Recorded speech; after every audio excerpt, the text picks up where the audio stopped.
Dengan hadirnya kita di sini akan melakukan konseling kelompok. Jadi sebelum masuk ke dalam konseling, kita akan menjelaskan terlebih dahulu apa itu konseling kelompok. Jadi konseling kelompok merupakan suatu sistem layanan bantuan yang amat baik untuk membantu pengembangan kemampuan pribadi, pencegahan, dan menangani konflik-konflik antar pribadi atau pemecahan masalah. Jadi bisa dibilang konseling kelompok bersifat memberikan kemudahan dalam pertumbuhan dan perkembangan individu.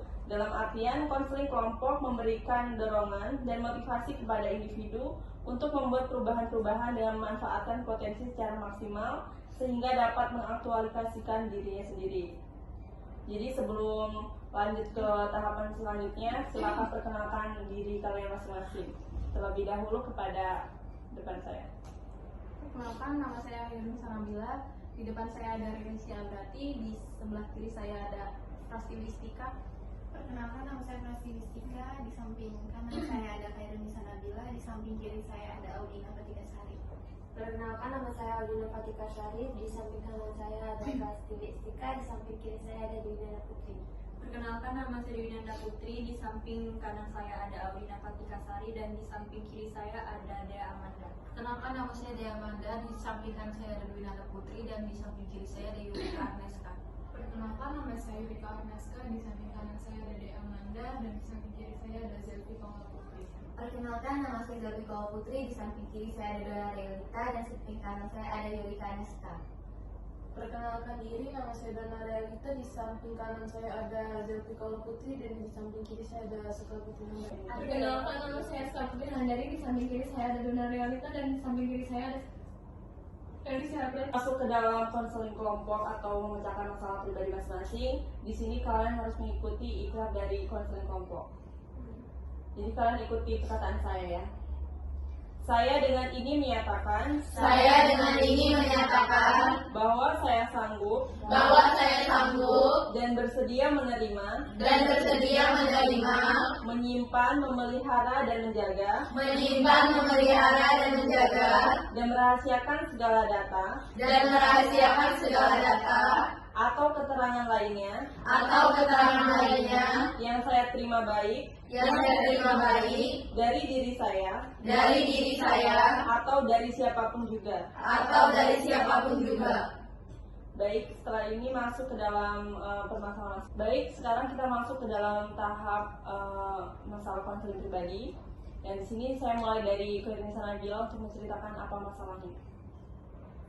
Baik, masalah saya di sini adalah kadang saya ngerasa saya nggak punya tempat untuk cerita, tapi saya ngerasanya teman-teman saya yang Jadi tempat cerita di kamu gitu maksudnya. maksudnya Kamu jadi tempat cerita teman-teman, tapi kamu nggak bisa gunain teman-teman kamu tuh buat cerita masalah kamu. padahal bukan salah teman-teman saya, tapi emang karena teman-teman saya nggak tahu saya ada masalah aja, karena saya nggak cerita gitu. Baik, selanjutnya pada Prastiwi. Kalau saya itu kadang suka ngerasa insecure dimanapun tempat gitu. Kadang kalau lagi rame ini sama teman-teman kayak ngebantu sendiri nih, oh saya gini-gini gitu. Oke, selanjutnya Audina. Jadi saya ini punya permasalahan, saya ini suka pelupa tentang kayak hal sepele juga, kayak naruh kunci motor di mana atau naruh HP di mana kayak gitu ya. Baik. Jadi selanjutnya kepada Dwinanda Putri. Baik, saya di sini merasa ada kecemasan yang berlebihan ketika saya merasa sendiri. Maksudnya itu kayak merasa takut atau merasa Iya, kalau lagi sendiri, misalnya saya lagi di luar, saya merasa senang, happy, asik. Ketika saya balik ke kosan, saya merasa kosong gitu. Baik, selanjutnya kepada Dea Amanda. Jadi saya punya permasalahan di diri saya sendiri. Saya selalu memaksa orang untuk sayang sama saya. Tapi kamu tidak ada feedback baliknya pada orang tua atau gimana? Saya Selalu minta dimatiin. Oke, baik, tenangin diri. Selanjutnya kepada Yurika. Jadi di sini saya punya permasalahan di diri saya juga tentang mood. Jadi kalau ada masalah gitu, suka tiba-tiba diem.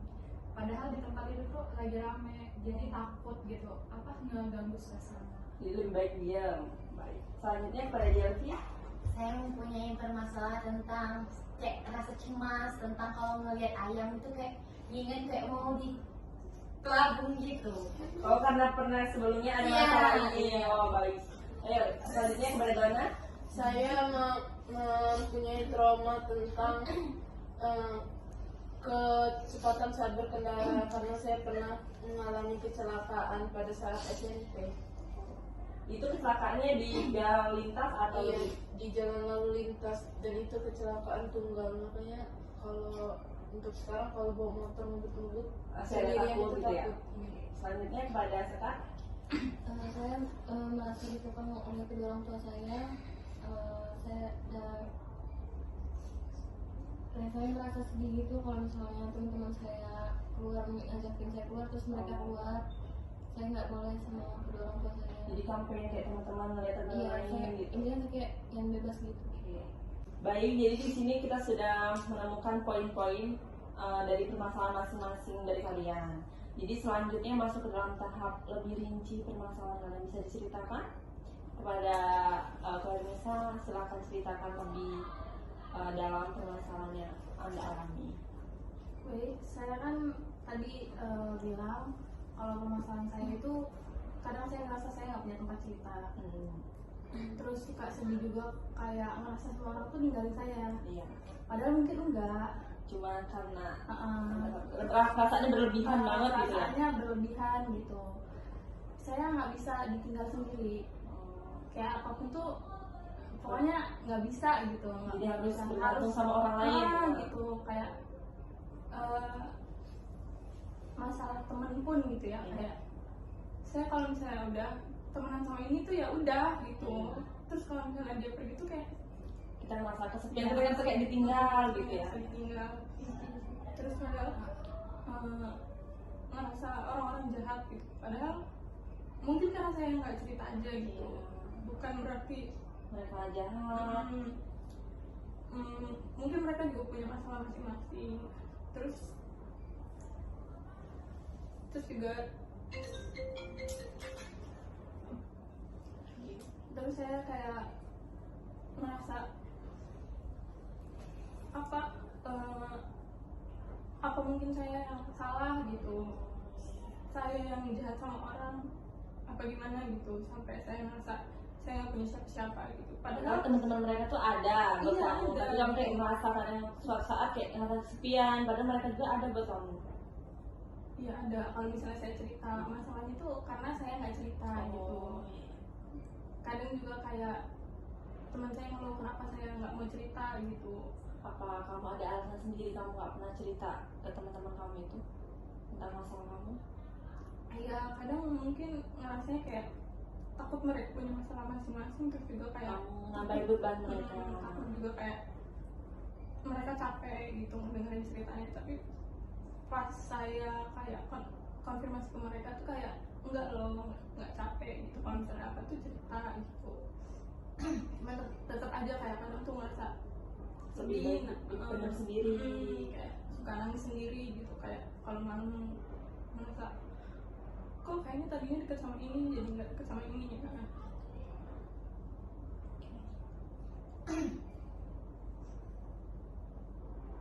Selanjutnya Prastiwi Istika. Baik, saya tuh kadang suka ngerasa insecure. Insecure itu kan nggak bagus ya buat diri sendiri. Tapi saya tuh selalu apa ya? Karena saya juga pernah dengar salah satu kata dari artis, insecure tuh harus, karena biar kita tuh bisa lihat diri kita sendiri loh di hadapan orang ramai. Seandainya tuh kayak orang-orang pada lagi acara pesta dengan pakaian yang bagus, kan kalau seandainya kita Iya. insecure, kita bisa ngeliat diri kita pakai apa yang bagus. Kurangnya di mana? Tapi kadang saya tuh ngerasa ngebatasin diri sendiri tuh lebih kayak orang pakai ini, saya juga tuh pengen pakai itu, tapi kan gimana ya, lebih kayak insecure saya tuh terlalu tinggi, terlalu mengintimidasi diri sendiri, kayak lu nggak pantas kayak gini, lu nggak pantas gitu, kayak lebih ke situ sih. Ini sebenarnya kan nggak boleh, Iya. tapi kadang selalu ada tuh pikiran lagi bengong tuh kayak tiba-tiba kepikir kayak takut gini takut itu gitu. Kalau Prastiwi ini mulai ngerasa insecure itu dari kapan? Sejak masuk SMA sih. Itu itu udah mulai insecure kalau ngeliat. Sampai sekarang pun kadang kalau ngerasa di keramaian tuh kayak ngerasa nggak pantasnya tuh kayak, apalagi orang yang mungkin bisa dibilang dia pintar terus dia disukai banyak orang tuh kadang kita juga Iya, ngerasa kita insecure di ngerasa situ. gitu. Dan itu tuh saya ngerasa diintimidasi banget sama diri saya sendiri. Sebenarnya kan itu nggak boleh, Iya. tapi terlalu terus-terusan tuh nyudutin diri sendiri sampai akhirnya kadang tuh suka ngerasa capek sendiri gitu loh pas lagi di rumah sendiri ini, bener-bener pikiran tuh datang lagi tuh capek banget ngadepinnya. Ya, jadi misalnya ada insecure gitu ya. Selanjutnya Audina Fatika.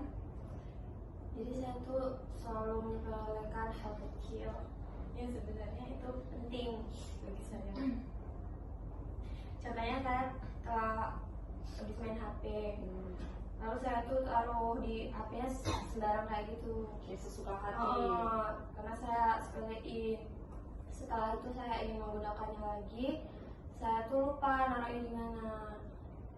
Itu sih yang kayak membuat saya jadi permasalahan. Jadi kayak susah melakukan apa-apa gitu ya. Dan hal ini yang terjadi membuat saya kayak jadi kebiasaan saya sampai sekarang.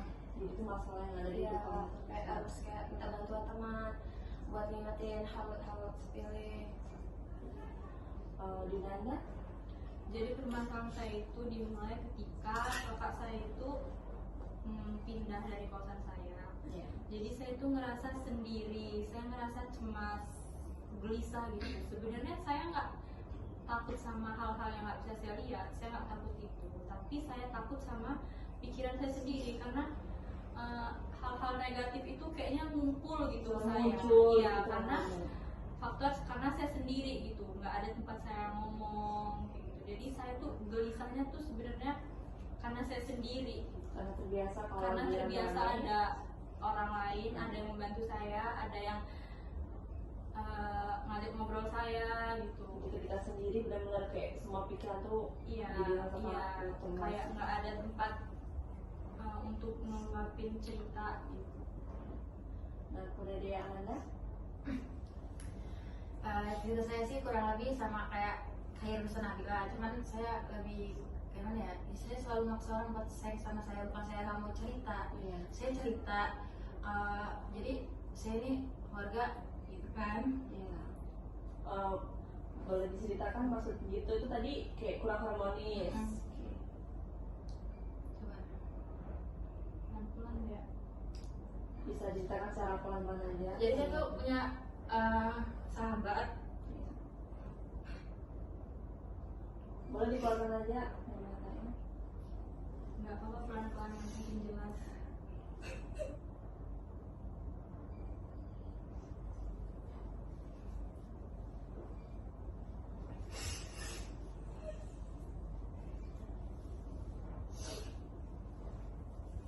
Baik, tenangin diri, mulai cerita pelan-pelan apa Pak? Pelan-pelan ya.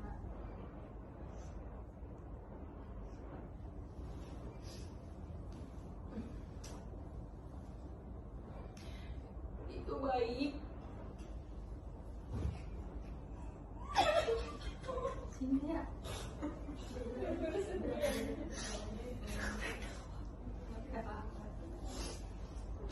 Ini ya teman-teman, ketika air mata tidak bisa menjelaskan, Iya.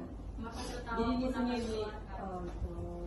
Jadi kan Sayang orang terlalu berlebih. terobsesi banget gitu ya. Jadi harus kayak meminta orang itu buat sayang banget sama kita. Tapi di situ Karena dia itu baik. Allah kamu lucu.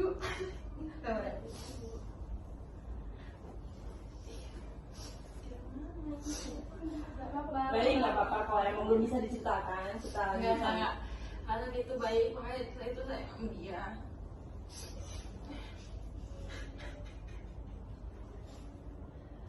Apa mungkin kamu merasa kamu terlalu sayang sama dia, jadinya kamu merasa dia harus juga sayang banget sama kamu gitu? Atau Iya. jangan, kalau bisa kayak Ya, orang itu maksud- nggak boleh pergi gitu dari kehidupan kamu kok, atau gimana? Iya, saya tuh suka cemburu. Cemburu sosial ya.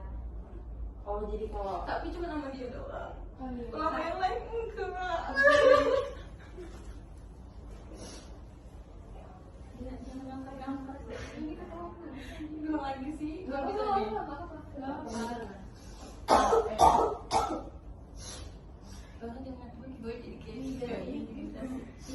banget itu tisunya kayak jadi saya tuh kalau saya sama orang tuh kayak sayang banget gitu. Kan dia kan baik sama saya.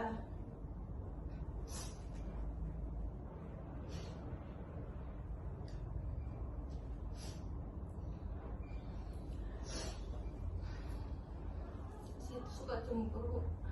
Kalau dia main sama yang lain, jadi kayak pengennya dunia dia itu cukup sama kamu. Jadi itu kayak terlalu apa ya, obsesi yang berlebihan gitu ya. Oke. Apa sudah cukup? tapi selalu ingat deh kita itu people come and go. Setiap orang itu ada masanya dan setiap masa itu ada orangnya. Kamu juga nggak bisa. Saya tuh dia bilang pertama dari saya kecil. Saran juga masih saya. Tapi harus ingat deh ya, kita tuh nggak boleh egois. Dunia ini nggak selalu tentang kita. Iya itu salah saya. Kan saya bilang saya tuh selalu memaksakan orang cinta sama saya. Baik, tenangin diri sendiri. Baik, selanjutnya kepada Yurika. Jadi kan tadi permasalahan saya itu tentang Mood. ya mood. Jadi kadang kalau mood saya tiba-tiba jelek itu di saat saya melihat sesuatu atau mendengar sesuatu yang buat diri saya nggak enak gitu. Kadang kalau lagi main gitu, mainnya itu ganjil gitu, kayak berlima, bertiga gitu. Yang teman saya tuh yang berdua gitu, udah ngobrol. Saya sendiri kan kayak nggak enak gitu kan.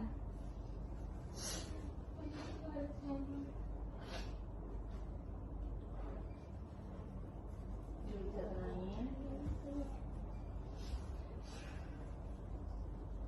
Nah, di saat itu kadang moodnya tiba-tiba Langsung jadi berubah. Nah di situ kamu lebih baik milih diam.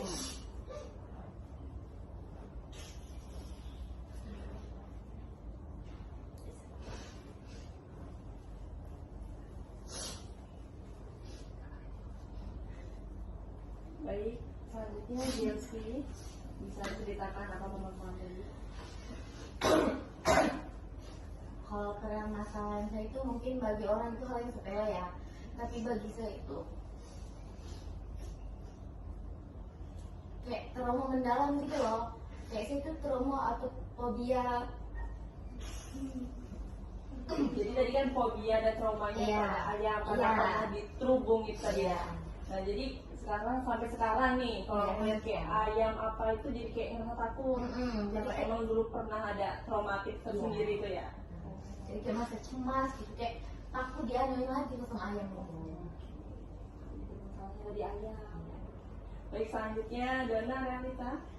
Jadi saya di sini mengalami masalah traumatik tentang kendaraan. Jadi dulu saya itu pernah kecelakaan.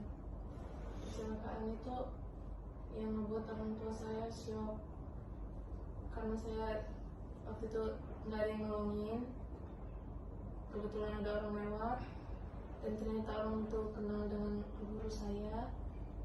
Jadi saya dibawa ke rumah sakit. Nah, orang tua saya itu tidak mengetahui bahwa saya itu kecelakaan dan saya masuk ICU. Lalu Di situ kecelakaannya parah atau gimana? tergolong parah karena itu menyebabkan tangan saya robek dan mengeluarkan banyak darah. Jadi di situ saya mengalami dua traumatik tentang kendaraan dan saya juga trauma melihat orang tua saya sedih. Iya, jadi di situ tuh orang tua saya itu nangis. Jadi saya merasa bersalah banget karena kelalaian saya jadi membuat orang tua saya nangis gitu. Baik, Dona. Selanjutnya Sekar Putri bisa diceritakan permasalahannya?